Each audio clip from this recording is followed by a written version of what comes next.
تو معراج ایک بہانہ تھی اور دراصل مقصد یہ تھا محبوب کا دیدار کرنا، دراصل محبوب کا دیدار کرنا تھا۔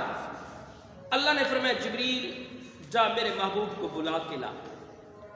حضور صلی اللہ تعالیٰ علیہ وسلم بیت اللہ شریف کے اندر حضرت ام ہانی کے گھر سوئے ہوئے تھے رات کو، اور جا کے نا دیکھتے ہیں حضور سوئے ہوئے ہیں۔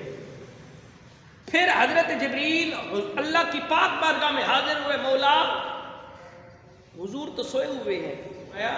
میرے اللہ نے فرمایا جبریل جا مصطفیٰ کے قدم مبارک پر بوسہ دے۔ کیا کر؟ بوسہ دے۔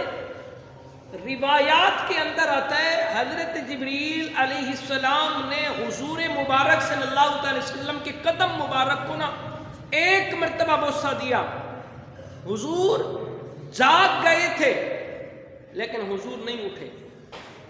حضور اچھا یہاں محبت دیکھے، یہاں پیار دیکھے، یہاں محبت پیار دیکھے۔ ایک مرتبہ بوسہ دیا، اللہ کے نبی نہیں اٹھے، پھر دوسری مرتبہ پھر بوسہ دیا، پھر بھی حضور علیہ السلام نہیں اٹھے۔ تیسری مرتبہ پھر جبریل امین علیہ السلام نے جب میٹھے مصطفیٰ کے قدموں پہ بوسہ دیا نا، حضور اٹھ گئے۔ یہاں مفسرین فرماتے ہیں کہ اے جبریل تیری معراج حضور کے قدموں کے اندر ہے۔